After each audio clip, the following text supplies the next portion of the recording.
حاجی صاحب, جو ہم نے ابھی تک رمضان کی بات کی کہ رمضان کیسے گزارنا چاہیے, اگر کل انشاءاللہ عید ہوتی ہے تو آپ سے جاننا چاہوں گا کہ ایک تو عید کی کیا فضیلتیں ہیں اور عید نماز کے لیے کیا تیاری, یا عید کے دن کیا تیاری ہونی چاہیے. جہاں تک آپ کے سوال کا تعلق ہے, آج شام کو ہم سب اہتمام کریں.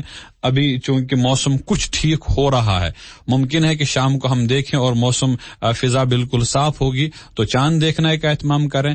چاند نظر آتا ہے تو پھر کل عید ہوگی, چاند نظر نہیں آتا تو ہمیں ایک اور رمضان کا دن مل جائے گا. تو جب رمضان کا ایک اور دن مل گیا تو ہم اس میں عبادت کریں گے, اور اس کے بعد پھر سنیچر کو عید ہوگی اگر چاند نظر نہیں آتا ہے. جب بھی چاند نظر آئے گا, جب بھی عید ہوگی, تو اس وقت ہمیں کیا کرنا ہے؟ پہلی چیز, عید سادگی کے ساتھ گزارنی چاہیے. اور بہت سارے بزرگوں نے فرمایا ہے, خاص طور پر شیخ عبدالقادر جیلانی رحمہ اللہ کے جو مواعظ اور ملفوظات میں ہمیں چیز ملتی ہے, عید نئے کپڑوں اچھے کھانوں کا نام نہیں ہے, بلکہ عید نام ہے اللہ کی فرما برداری کا.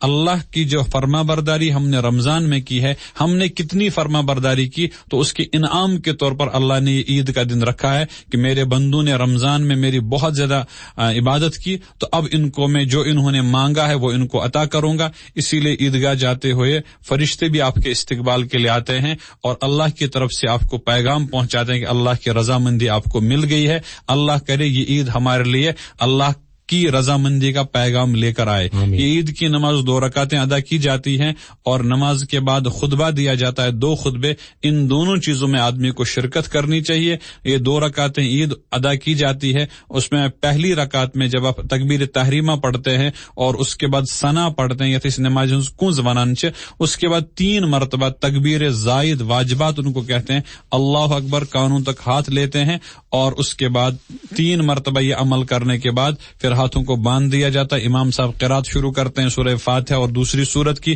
رکعت مکمل کرتے ہیں. دوسرے رکعت میں اول قرات کی جاتی ہے اور پھر رکوع میں جانے سے پہلے دوبارہ یہی 3 مرتبہ تکبیر کہی جاتی ہے اور کانوں تک ہاتھ لے کر زبان سے تکبیریں کہہ کر, اور چوتھی مرتبہ تکبیر کہتے ہوئے رکوع میں جاتے ہیں, نماز پوری کر لیتے ہیں, اور اس کے بعد خطبہ ہوتا ہے, وہ خطبہ سماعت کر لینا چاہیے.